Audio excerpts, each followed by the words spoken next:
Hey everybody, this is a down and dirty video on how to install an AC line set cover kit for a mini split. So these are the lines that go from the outside unit to the inside unit.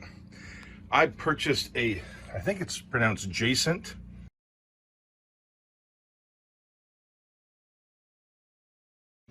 And this is a kit, again, that's used to cover the refrigeration lines and the drain line that goes from the inside unit and down. So really quick, just to show you what it is, they have a few different pieces. There's the head cover. This is where the lines actually come out of the wall. That's going to cover that.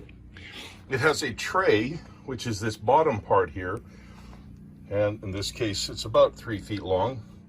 And then it has a cover that goes and snaps on top. You can see there's these grooved lines there. This is one that's assembled. I didn't screw anything down yet, but you can see what it looks like when it's assembled. All right. Here you can see once the cover's on, this goes over top, and then it screws down. These are just to pull the lines together, zip ties for the lines.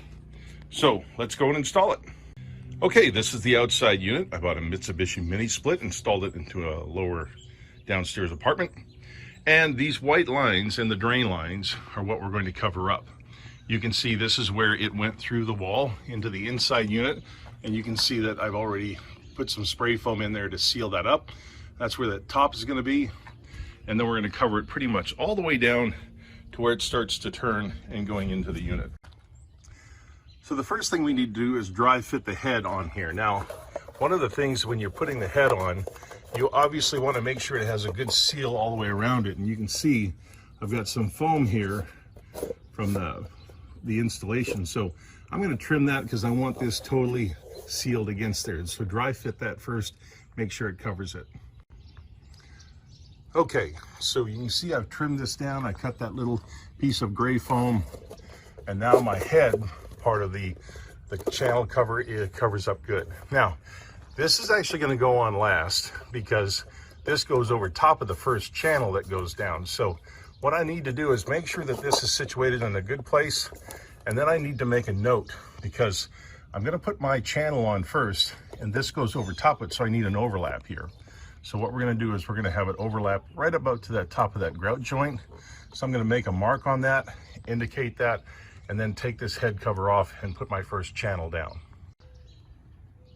The channel will go on pretty easy.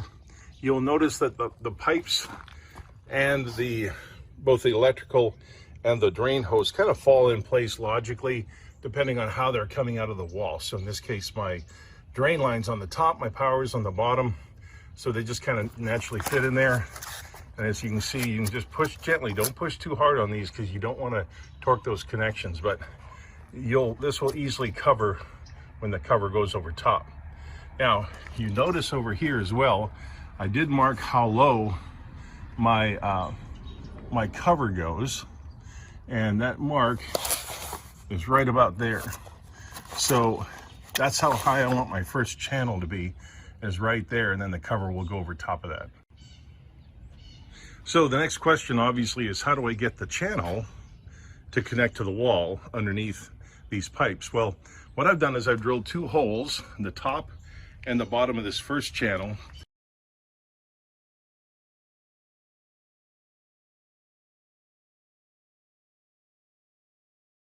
And what I'm going to do is once I get the channel lined up underneath, I'm going to use a drill, in this case my masonry drill bit, I'm going to separate these slightly. I'm going to drill through and then line that up, and that's how I'm going to connect it to the wall.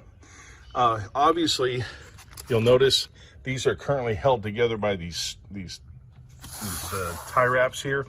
I'll disconnect those for now just so I have room to drill there, and then I'll reconnect them back together. Those are just to hold them together now, but again, I'll just want to give myself more room, make sure I don't damage those hoses. All right, so I've got the base channel in all the way down. Got it all the way down to here. Got this bottom part secured. This is just sitting into here right now, but that'll of course snap together.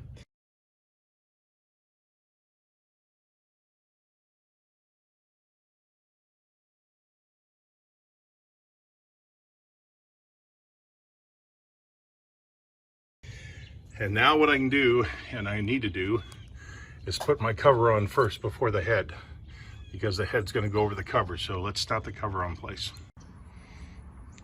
Okay, so I have the two covers on. They really go on rather simple. You hook one side and just squeeze together and they snap in place, and they're nice and solid. You will notice you need to leave a gap there because this is the coupler that goes on there, and you need to leave room for these two little tabs on both sides. I'm going to put that on and I'm going to screw it on. And now we've got the head onto it. It overlaps probably about 1.5 inches. You don't need much. Some people might put silicone around that. I find it's really not that necessary.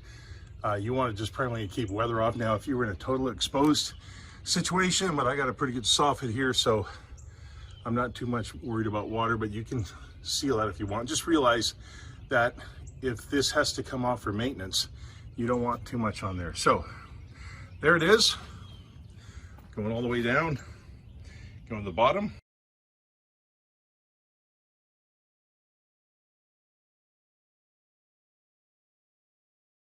And now my lines are protected. So hope that helps you guys, and good luck with your mini split line cover job. Take care, and please remember to subscribe to my channel if you found this video helpful. See you.